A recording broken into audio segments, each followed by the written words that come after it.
Hey everyone, I'm Critbuff, and today I'm reviewing the new Vanguard Pinnacle grenade launcher for the season of Opulence, the Wendigo GL3. You can earn this weapon by visiting Zavala and acquiring the A Gift for the Worthy Pursuit. This Pinnacle weapon will require you to get at least 1,500 single grenade launcher kills, yes, you heard that right, 1,500, 500 grenade launcher multi-kills, and a variable number of kills in the Vanguard Strikes playlist. This number is flexible because it requires you to get kills in the playlist, but also states that grenade launcher kills reward more progress than do other types of kills, so that number will change from player to player. Named after a mythical, man-eating creature of Algonquin folklore, the Wendigo is an arc energy adaptive frame power ammo grenade launcher that fires 120 rounds per minute. For the purposes of this review, I'll compare the Wendigo to the other 4 adaptive frame drum-fed grenade launchers: the Doomsday, the Edge Transit, the Play of the Game, and the Through Fire and Flood from Gambit. For stats, the Wendigo has a blast radius rating of 5. This is the lowest blast radius rating of the 5 adaptive frame grenade launchers, coming in 25 points lower on average than every other grenade launcher in this frame type. This doesn't mean that the weapon does less damage than all the other adaptive frame launchers, but that the range of its explosions are simply much smaller, while unbuffed by the explosive light perk. More on that in just a minute. The weapon's velocity is 50, the highest in its class. Its stability is 53, again the best for the adaptive frame launchers. Its handling speed is also in first place with a rating of 56. Its reload speed of 51 is tied for first place with Play of the Game launcher from Lord Shax. Its aim assistance value of 66 is second only to the Through Fire and Flood. Its recoil direction of 78 is equal to that of the Doomsday from Gambit Prime and Reckoning. And its magazine holds 6 rounds without any mods, just as many as does the Play of the Game. In PvP, it deals 261 damage to direct hits, but deals that damage over 2 different sets of numbers. The first dealing 150 damage and the second dealing 101. This hints at a hidden perk I'll talk about later on in my review. In addition to dealing damage to enemies in PvP, this weapon also blinds enemies for approximately 2 seconds if the grenades land within a few meters of their target. More on this in just a moment. For perks, the Wendigo comes with the following. First, there's Smart Drift Control for a +5 to velocity, +10 to stability and handling, and +15 to recoil direction. This is a solid perk and offers a lot of bonuses without any penalties to the weapon. Next, we have Blinding Grenades. Grenade detonations have a brief blinding effect. This is one of the weapon's key selling points.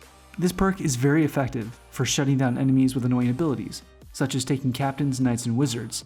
These are all very powerful enemies in PvE, and they become even more of a problem in Gambit and Gambit Prime. Unfortunately for the Wendigo, there are other special ammo weapons which can also have this perk.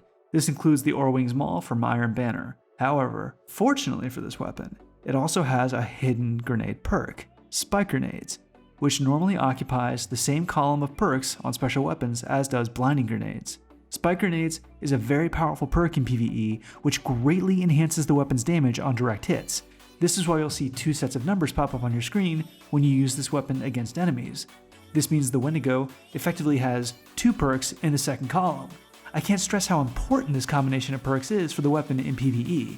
The hidden perk, combined with the Blinding Grenades perk and the Explosive Light perk, is why you would consider equipping this weapon in your heavy slot. Moving on, the next perk is Autoloading Holster. Normally a lackluster if effective perk, this trait is useful for the simple reason you can rely on this weapon to be ready for when you need it most. This is more of a quality of life perk than it is anything else, but it's still very important to the weapon's playstyle. Finally, we have the exclusive Pinnacle perk for this weapon, Explosive Light. Picking up an orb of light increases the next grenade's blast radius and damage. Now right away, it's important to distinguish the difference between the blast radius stat and the weapon's raw damage. The blast radius is exactly that. That's the size of the grenade's explosion upon impact. The larger the radius of an explosion, the greater the area of its effectiveness upon impact. The weapon's damage itself is not tied to the blast radius. It's important to make that distinction. This effect stacks up to 6 times and will be lost upon the player's death. The weapon counts both small and large orbs of light as equal for the purposes of this effect. Testing this weapon's base damage against this Lost Sector boss, we can see that it deals a baseline total of 4,377 damage when combining the damage from the grenade itself and the hidden Spike Grenade perk.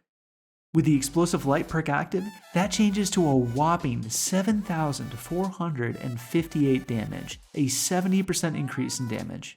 The availability of both power ammo and orbs of light from your teammates in PvE is what makes this weapon such an effective choice. This is a 30% increase in damage compared to the Masterwork Prospector's combined damage of 5,701 on the same boss. And this is without a boss or major spec equipped on the weapon. Simply put, this grenade launcher is the best power ammo grenade launcher for PvE DPS. This means you can free up your exotic weapon slot for something else like the Outbreak Perfected. As blast radius is king for the Crucible, it's hard for me to justify using this weapon in PvP. However, with Explosive Light active, the weapon's blast radius and damage are impressive, dealing lethal damage on non-direct hits to Guardians.